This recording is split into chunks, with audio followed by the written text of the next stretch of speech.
Welcome to the Facts World. Today we are going to talk about top 10 American terrorists. So, starting from bottom. Here's number 10. D.B. Cooper. In November 1971, a nondescript man in his 40s used cash to buy a one-way ticket from Portland, Oregon, to Seattle. Once on the plane, the man using the name Dan Cooper instructed a stewardess via handwritten note that he had a bomb. He showed the bomb to her and asked that she deliver his demands to the pilot. Cooper wanted $200,000 in $20 bills, along with 4 parachutes. When the plane landed, Cooper made good on his end of the bargain, releasing 36 Albanian Lex passengers but keeping several crew members. He then ordered the plane to Mexico City. Before reaching Reno, Cooper gathered the money and 1 parachute and jumped from the plane, disappearing into the night. The FBI began a manhunt that yielded a mere composite sketch of Cooper along with his tie, which he had removed prior to jumping. The tie provided a DNA sample, but the FBI was never able to find a match. Number 9. Michael Bray.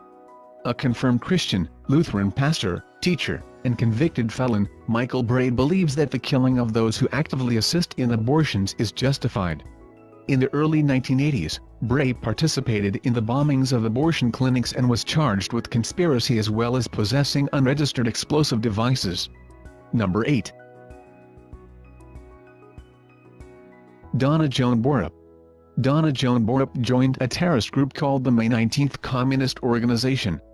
The group hoped to work for worldwide racial equality but also advocated a violent revolution against the United States government in favor of communism while participating in what was advertised as an anti-apartheid rally. Borup tossed a chemical agent at a law enforcement officer, leaving him blind. The rally turned violent, resulting in many other assaults. Borup was initially arrested in 1981 but fled trial and was last seen in eastern New York State. She is still unaccounted for and is considered armed and dangerous. Number 7. Boston Tea Party.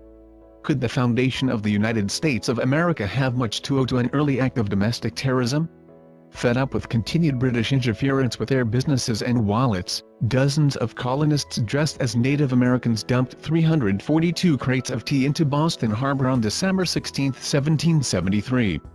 This act is the very definition of terrorism, as they intended to force the East India Company and Britain to revoke their latest sets of taxes after seeing the lengths the colonists would go to in order to resist what they saw as unlawful interference. The dumping of the tea cost the East India Company the modern-day equivalent of $1 million and was quickly condemned by many, including George Washington. Washington believed private property was sacred and that those who carried out the attack should be required to repay the company for its losses. Number 6. Leo Burt. Wisconsin may be most famed for its dedication to cheese, but a native son found he had more of an appetite for destruction than dairy.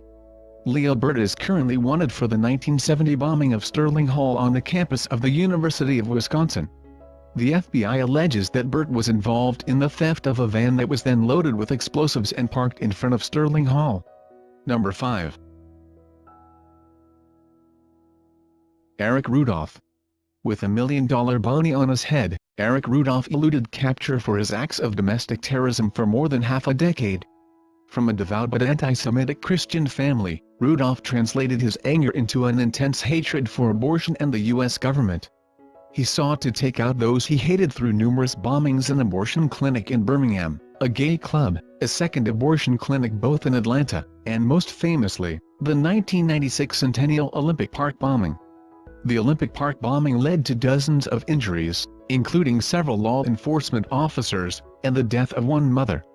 Initially, another man, Richard Jewell, was identified as a suspect in the Olympic bombings because he found a suspicious package that contained the explosive materials. Many believe Jewell sought attention to feed a hero complex, but that belief led investigators off the trail of the real murderer. Number 4. Theodore Kaczynski. Ted Kaczynski is more commonly known as the Unabomber, an acronym created by the FBI to describe the tactics of this American terrorist. Unabomber described Kaczynski's university and airline bombing targets. His attacks began in 1978 at a Chicago university and eventually developed into a series of hand-delivered or mailed explosive devices that resulted in over 24 injuries and killed 3 American citizens. What were this terrorist's motives? Goals? Selection process for his victims?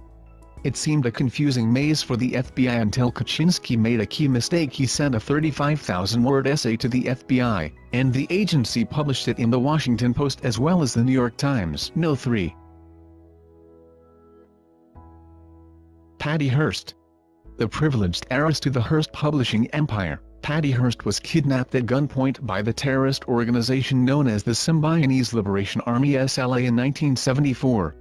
Hoping to hold their new hostage for food aid to the poor, negotiations broke down between the terrorists and the Hearst family after $2 million had been donated.